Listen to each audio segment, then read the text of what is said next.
Hello everyone, हम लोगों का प्रश्न है 114 का अभाज्य गुणनखंड ज्ञात कीजिए। तो चलिए दोस्तों 114 का अभाज्य गुणनखंड निकालते हैं और देखते हैं कि 114 का अभाज्य गुणनखंड यानी कि प्राइम फैक्टर क्या होता है। तो यदि दोस्तों आप लोग भी इस तरह के अभाज्य गुणनखंड निकालना सीखना चाहते हैं तो इस वीडियो को ध्यानपूर्वक ही देखते रहिएगा। देखिए दोस्तों 114 का अभाज्य गुणनखंड निकालने को कह रहा है, इसलिए हम क्या करेंगे 114 जो संख्या है इसको यहाँ पर लिख लेंगे कुछ इस प्रकार से। अब दोस्तों क्या करना होता है, इस संख्या को घटाना होता है और सिर्फ अभाज्य संख्या से घटाना होता है। तो देखिए यह जो संख्या है इसका इकाई अंक यहाँ पर 4 है, इसलिए क्या होगा, यह संख्या 2 से कट जाएगी। तो चलिए इस संख्या को हम 2 से घटा देते हैं। देखिए दोस्तों हमारे साथ आप लोग यहाँ पर घटाना सीखिएगा, तभी दोस्तों आप लोग इस तरह के अभाज्य गुणनखंड वाले सवाल बहुत ही आसानी से और जल्दी बना पाएंगे। देखिए दोस्तों यहाँ पर तो पहले 11 है, तो हम देखेंगे कि 2 के पहाड़ा में 11 आता है। तो जैसा कि दोस्तों हम लोग जानते हैं कि 2 के पहाड़ा में 11 नहीं आता है, तो अब क्या करेंगे, देखेंगे कि 2 के पहाड़ा में 11 से कम कोई संख्या आती है, तो हाँ 10 आती है।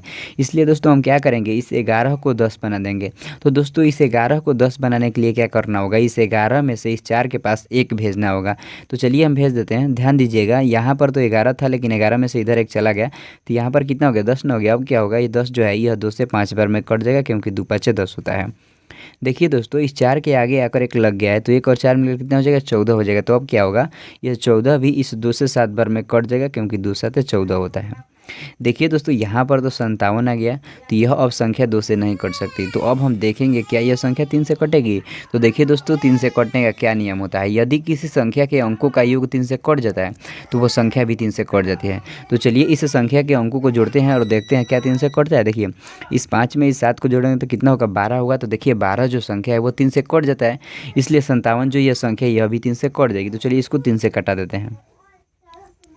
देखिए दोस्तों यहाँ पर तो पहले 5 है, तो हम देखेंगे कि 3 के पहाड़ा में 5 आता है। तो जैसा कि दोस्तों हम लोग जानते हैं कि 3 के पहाड़ा में 5 नहीं आता है, लेकिन 3 आता है। इसलिए दोस्तों हम क्या करेंगे, इस 5 को 3 बना देंगे। तो दोस्तों इस 5 को 3 बनाने के लिए क्या करना होगा, इस 5 में से इस 7 के पास 2 भेजना होगा। तो चलिए हम भेज देते हैं।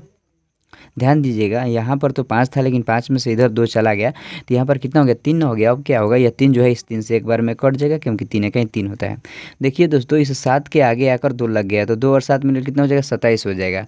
तो अब हम देखेंगे दोस्तों कि 3 के पहाड़ा में कितने बार में 27 आता है, तो 9 बार में आता है। इसलिए क्या होगा, यह 27 भी इस 3 से 9 बार में कट जाएगा।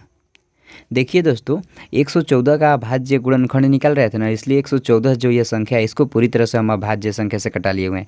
देखिए दोस्तों यहाँ पर 19 आ गया, तो 19 तो एक अभाज्य संख्या, तो 19 तो अब आगे कटेगा नहीं।